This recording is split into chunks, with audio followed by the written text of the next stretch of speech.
Barazani, ce qu'on veut montrer depuis chez nous. Barazani, ce qu'on veut montrer depuis chez nous.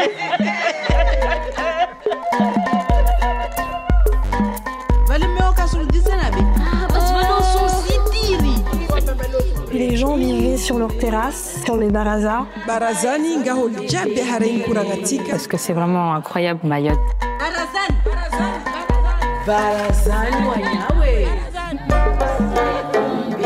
Barazan, c'est l'endroit où on se voit, on se côtoie. Sur une terrasse en fin de journée, deux femmes au regard complice se reposent. Une cérémonie vient de se terminer. Il faut connaître ce qu'on appelle les fombes de l'esprit. Prenez place sur le Javi, notre grande natte au sol. Prêtez l'oreille. Barazani, 1001 histoires entendues sur les terrasses de Mayotte.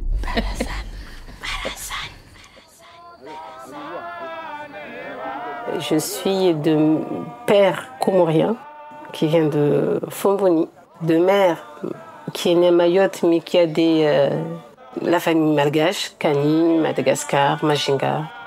J'ai les 200, un métissage. L'esprit en elle-même, surtout l'esprit malgache, c'est un être, une personne qui a vécu d'antan et qui prend possession maintenant de nos corps pour exprimer ou guider. On a fait une petite discussion concernant l'esprit par rapport à une personne qui a été malade un bon moment à l'hôpital, pas que ça ne concerne pas du tout les esprits, sa maladie, hein, pour leur dire que c'est pas qu'on les laisse de côté, mais que pour le moment, comme elle est encore faible, pour les rappeler, qu'ils comprennent, parce il faut leur dire, parce qu'ils comprennent pas si on les appelle pas, pourquoi on ne les sollicite pas pendant un moment, donc on les rappelle pour leur dire parce qu'elle a été malade pendant un moment à l'hôpital. Maintenant, il lui faut un temps de convalescence pour qu'elle se remette de tout ce qu'elle a traversé.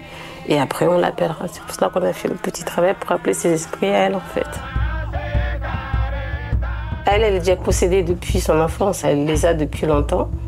Et elle a déjà fait le petit rituel qui les fait sortir pour dire que c'est un tel. Ça peut être ses ancêtres, ça peut être ceux qui la guident tout le temps. Ça peut être un esprit qui était chez sa mère, chez son père, chez sa famille, qui est en elle maintenant.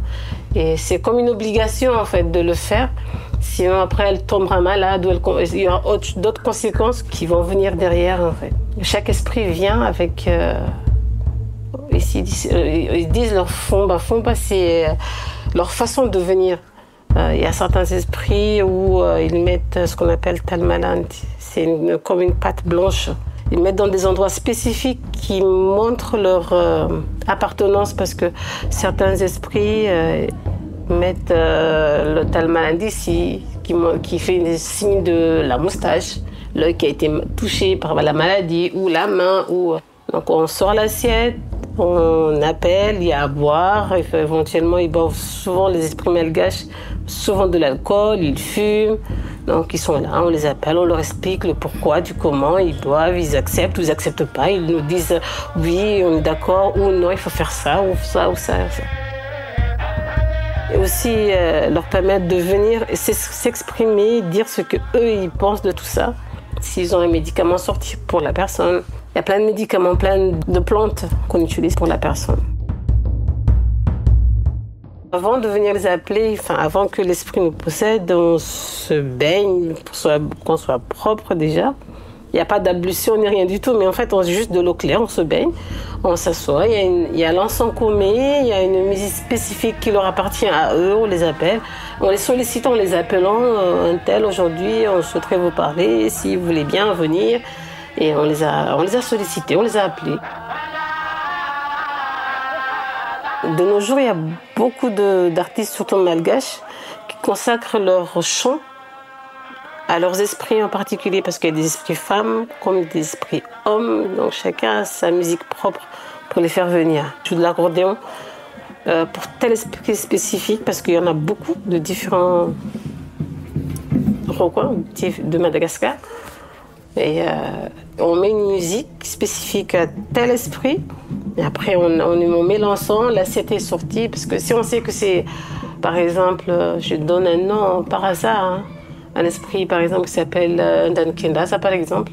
C'est un esprit qui a sa musique propre, il y a sa façon propre qui vient, il y a des gestes à faire et quand on l'appelle, il faut être à côté. Il y a certains points où il faut toucher et d'autres qu'il ne faut pas toucher. Il faut connaître ce qu'on appelle les fombas de l'esprit. Les fombas, c'est sa façon de venir, où le toucher, quoi faire et comment faire quand il vient.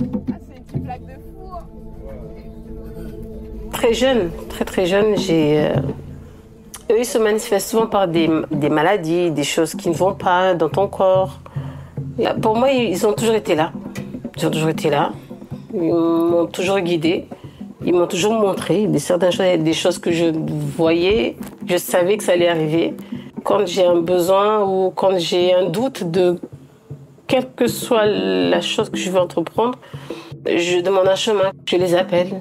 Que me conseillez-vous? En tant que musulman, on fait les doigts, on fait tout ce qu'il faut pour enlever les mauvais sorts, et ça ne part pas. Et après, il y a toujours une issue en fait. On nous emmène à un espace, si on peut dire, qui leur permet de venir. Et de par là, après, commencent les rituels, commencent les choses à faire pour que l'esprit s'installe vraiment. Parce que quand il vient, les premières fois, il ne s'est pas totalement installé. C'est juste sa façon de venir, les points où il est mal. Parfois, il y a des esprits qui toussent énormément. On est tout le temps là, tousser, on ne sait pas d'où ça vient. Et c'est quand l'esprit vient qu'il dit, voilà, moi je suis un tel. Et on se connecte par rapport à ce qu'il était et ce qu'il est. Et on arrive à lui faire le médicament pour qu'il s'installe correctement. Côté malgache, c'est surtout les ancêtres qui ont vécu bien avant nous, qui ont été là pendant des années, ils sont décédés. Et il y a des rituels à Madagascar, c'est vraiment typiquement malgache, il y a des rituels à faire pour que la personne en elle-même, elle revient. Elle revient en tant qu'esprit, elle possède le corps de quelqu'un. Et il y a beaucoup qui, par exemple, ont été empoisonnés, par exemple, qui reviennent, qui disent qu'un tel m'a empoisonné, je suis mort parce que s'est passé ça. Quand on regarde les choses, effectivement, ça s'est passé réellement. Il vient et dit, moi, je suis mort parce qu'un tel m'a mis du poison dans ma bière ou dans mon repas. Côté maoré, on dit les pachos. Pachos, c'est les esprits typiquement maoris. Il y a beaucoup de personnes à Mayotte qui ont ça. C'est pas des gens qui sont morts. C'est des esprits qui sont là, des esprits de forêt, des esprits, et ils te possèdent. Ils disent que moi, je suis un tel, je viens de tel endroit, de telle famille. Parce qu'à Mayotte, on dit des douanes, des endroits où on fait beaucoup de rituels, en fait. Et il y a différents groupes d'esprits maoris qui peuvent te posséder. Ils sont pas morts, ils sont vivants, ils sont là. Il y a un groupe qui est Polé, un endroit qui s'appelle Polé. Et il y a d'autres endroits aussi, ça s'appelle Chon, il y en a qui s'appellent Gagan, il y en a même au niveau de l'aéroport qui s'appelle Matsouzine. Au début, c'est difficile parce qu'il faut s'adapter à leur rythme, à leur interdit, parce qu'il y a des choses qu'on ne peut pas faire. Il y a des choses où ils nous autorisent, même si on ne doit pas le faire, mais ils acceptent qu'on les fasse, parce qu'on leur demande l'autorisation si on peut les faire.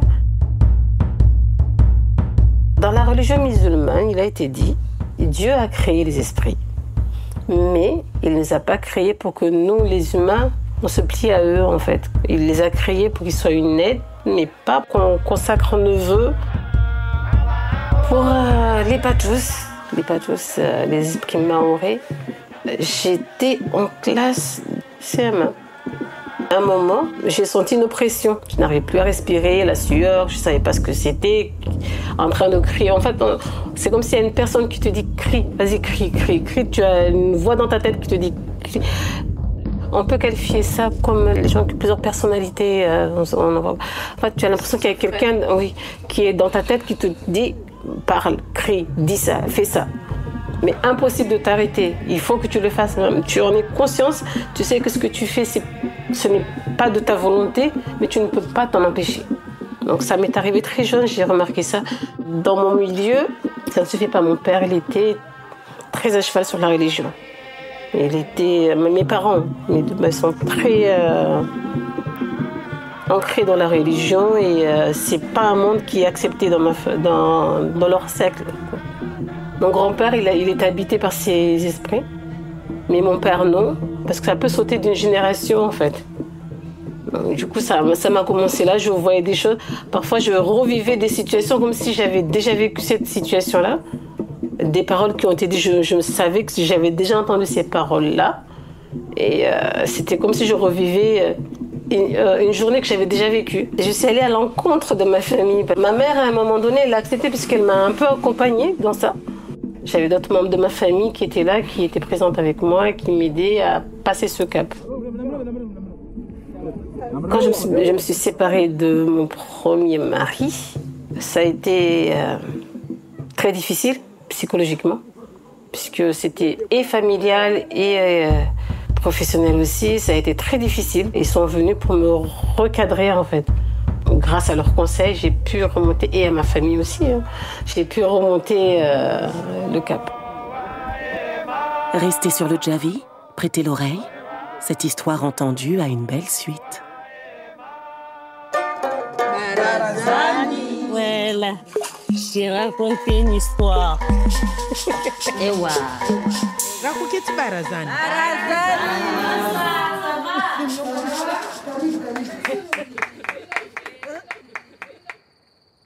Barazani, des podcasts à l'écoute des histoires et résonances des terrasses de Mayotte, produit par Bérénice Mediacorp, avec la participation de France Télévisions Outre-mer la première et Mayotte la première, sur une idée de Marie Saouyat, écriture et réalisation Séverine Nativel, prise de son, montage son et création musicale It's My Butterfly, mixage Laurent Mollard, direction éditoriale pour Outre-mer la première Fabrice Auchard, délégué numérique Mayotte la première Marie Saouyat, avec la voix de Ludmila Dabo.